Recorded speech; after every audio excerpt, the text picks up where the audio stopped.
Vous aussi, on vous a toujours qualifié d'enfant timide, effacé, qui ne participait pas assez à l'école. L'enfant sage, facile, probablement un peu trop. Vous êtes la petite souris, la personne qu'on remarque à peine, qu'on ne choisit pas et qui limite préfère qu'on ne la choisisse pas, tout en étant déçu de ne pas être choisi. Vous êtes cette personne qui semble être simplement un personnage non joueur. J'ai trop regardé Free Guy, oui, je sais. Et je me qualifie moi-même de PNJ, comme vous l'avez compris.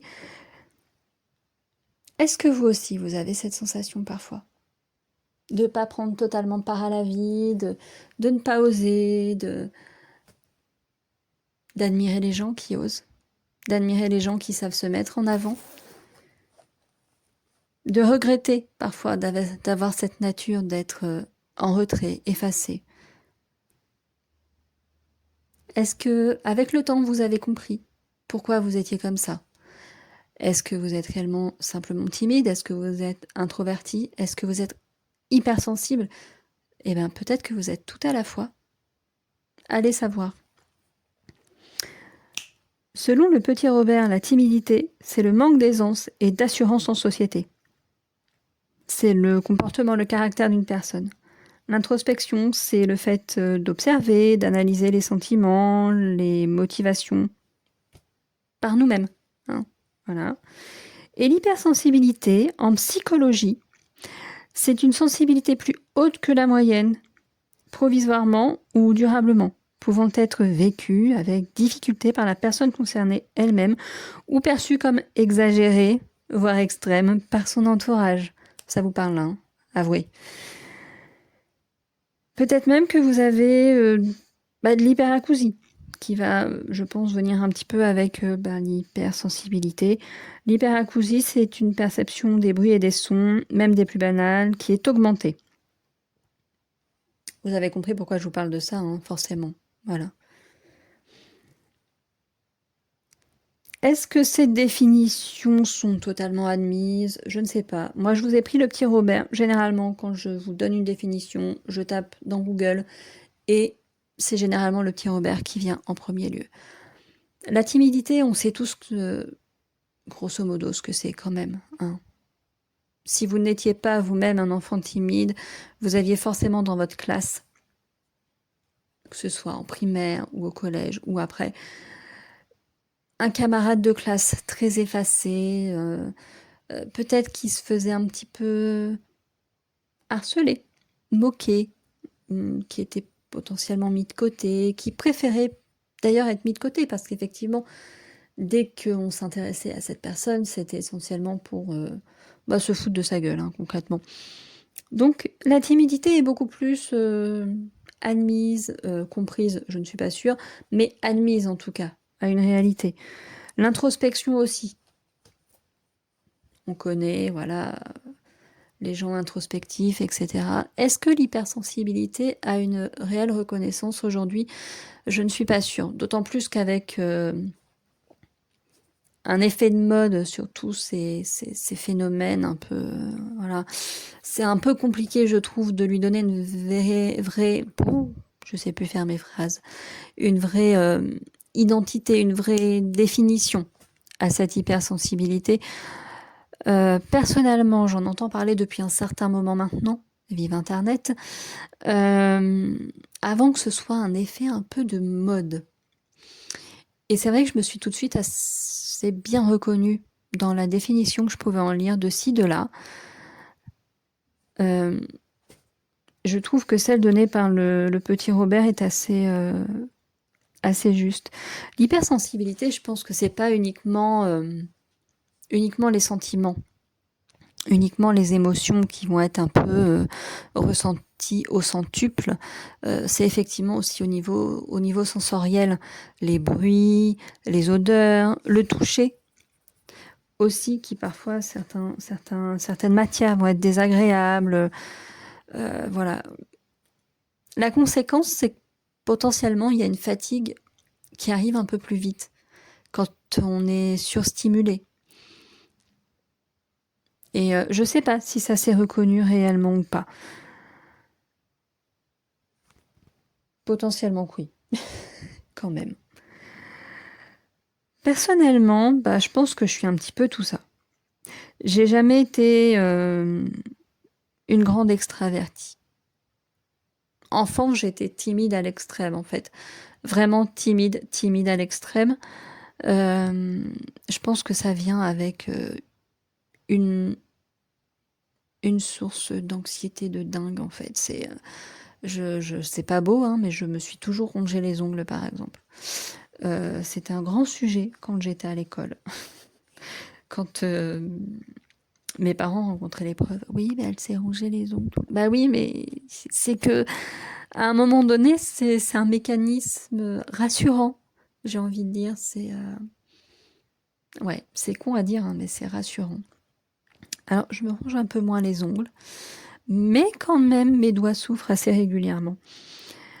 Euh, je me suis un peu soignée. Je suis un peu moins timide. Je vais peut-être un petit peu plus facilement vers les gens. Souvent, je le regrette, mais je vais peut-être un peu plus facilement vers les gens. Je suis devenue un peu plus grande, hein, quand même, hein. J'ai pas beaucoup grandi, mais je suis devenue un peu plus grande. Je sais prendre entre guillemets sur moi.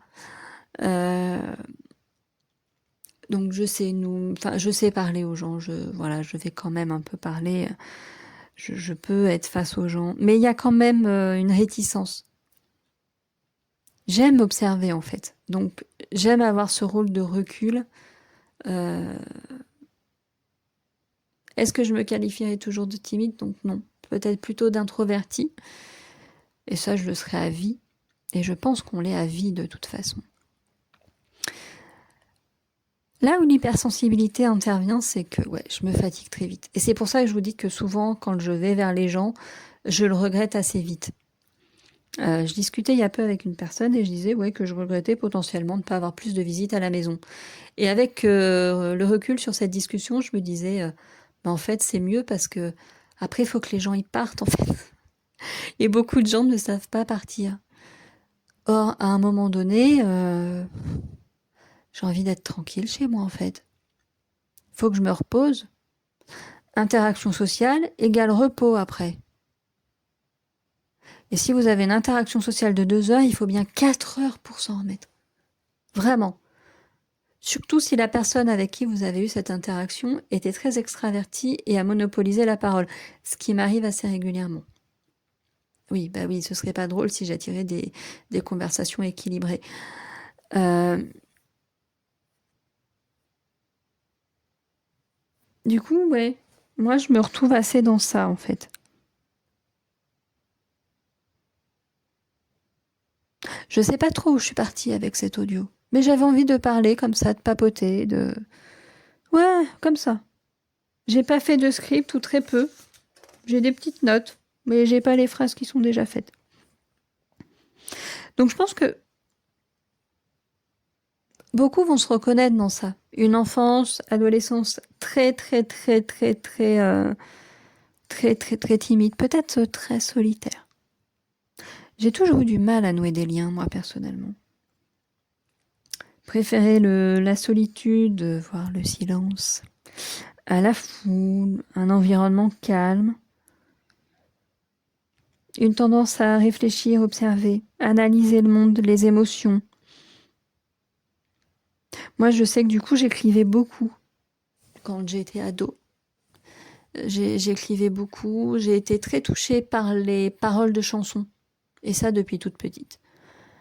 J'avais l'impression de les ressentir, en fait. Ça avait beaucoup d'importance pour moi.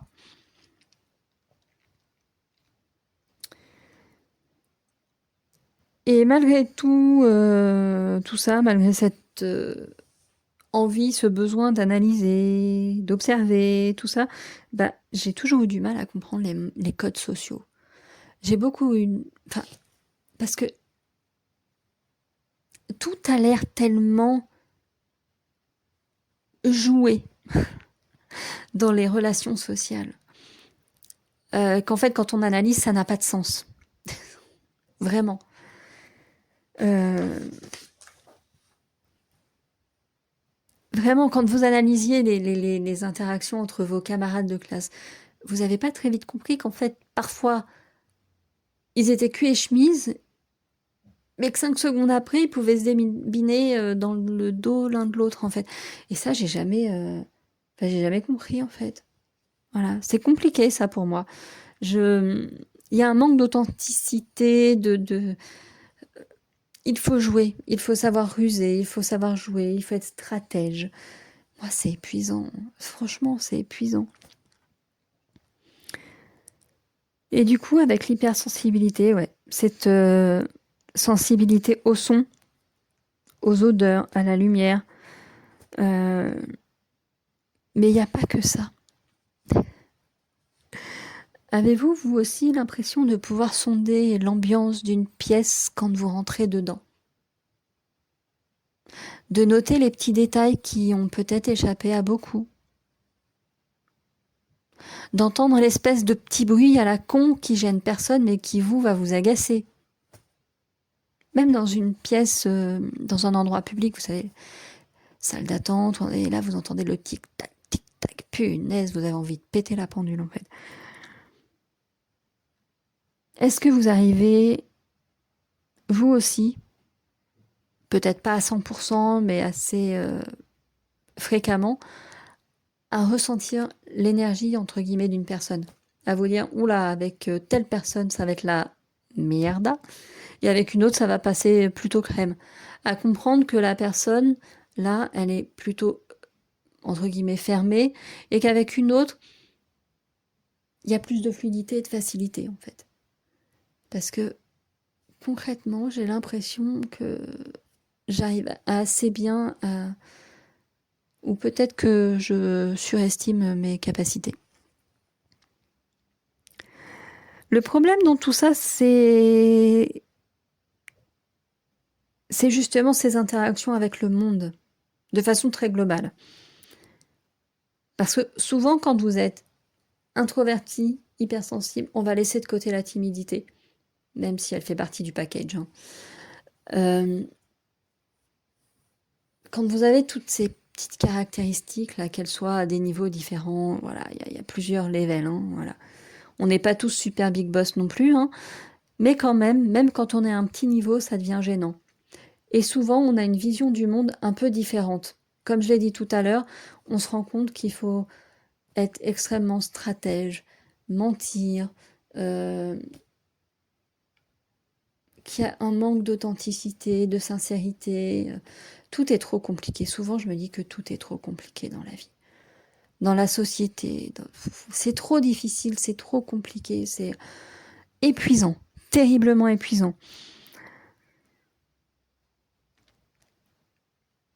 Et du coup, l'envie dans les relations, qu'elles soient amicales, sentimentales, de vouloir se donner à 100% pour se rendre compte au bout de quelques semaines, de quelques mois, qu'en face, il n'y a pas le même investissement en fait.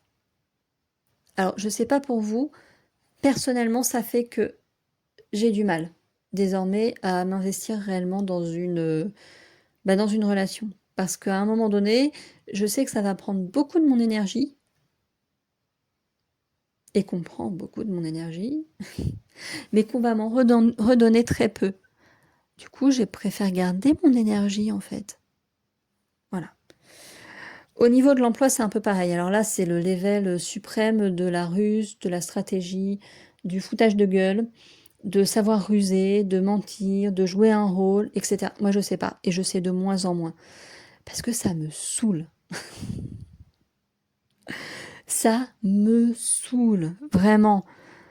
C'est bon. Tout ça pour un SMIC en plus, les gars. À un moment donné, stop. Stop.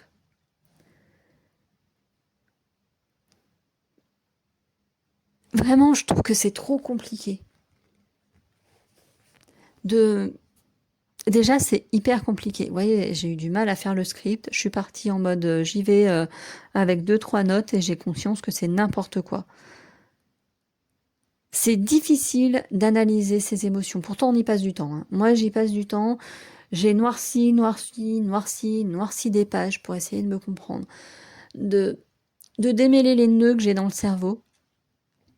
À un moment donné, j'ai arrêté, j'ai dit: «Il faut que je vive, il faut que j'essaye de» voilà. Et et aujourd'hui, j'ai à nouveau du mal quand même. Qui je suis? Qu'est-ce que je fous sur cette terre? Quelle est ma place ici, en fait? C'est quoi ma place? Et j'ai beaucoup de mal parce que les places qu'on voudrait m'attribuer, bah, je les sens pas. Généralement, j'ai plutôt raison, hein. Je sais que le monde voudrait, que je dise: «Non, mais j'ai tort, je sais». Non, j'ai plutôt raison. Heu, la société va mal, en fait. Faut en prendre conscience, hein, et avant le 10 septembre. Voilà. Hem, on s'est trop compliqué les choses, en fait. Il faut trop mentir, il faut enfin, vraiment. Je trouve qu'on s'est compliqué les choses. Ou alors c'est parce que quand on est hypersensible, on réfléchit beaucoup trop et que c'est nous qui voyons des obstacles où il y en a pas ou, j'aimerais bien des avis là-dessus. Parce que j'ai regardé pas mal de vidéos, j'ai regardé pas mal, de choses, j'ai lu pas mal de bouquins aussi sur le sujet, mais, j'ai du mal à comprendre comment en faire une force. Il y a une façon certainement, hein, de valoriser tout ça. Est-ce qu'il faut changer lorsqu'on est hypersensible? Peut-on changer? Non. Je crois que ça vient un peu, avec le reste des choses un peu innées, voire un peu, pas génétique, mais voilà, inné, c'est bien comme terme. C'est comme, ouais, enfin, ça vient avec le caractère, quoi. On peut pas changer ça. Alors comment adapter ça à la société d'aujourd'hui? On va pas se le cacher, qui valorise plutôt les personnes extraverties. Moi souvent je dis c'est les gens qui brassent du vent en fait, parce que voilà, souvent quand même. C'est pas parce qu'on est hypersensible, introverti, qu'il faut penser qu'on n'est pas bien, même si moi souvent je me le dis. Quand je me dis mais c'est quoi ma place dans tout ce merdier? Au final, on a sûrement une place et je pense qu'on est de plus en plus nombreux à, à avoir cette sensibilité-là. Peut-être que les prochaines générations auront plus de réponses que ma génération à moi. Vive les années 80. Et parce que je trouve que la Gen Z s'affirme beaucoup plus. Alors il y a des côtés négatifs, mais il y a beaucoup de côtés positifs quand même aussi, je trouve, de savoir affirmer les choses en fait. J'admire les gens qui savent le faire. Et ça, c'est bien. Ça, c'est bien, c'est un respect de soi. C'est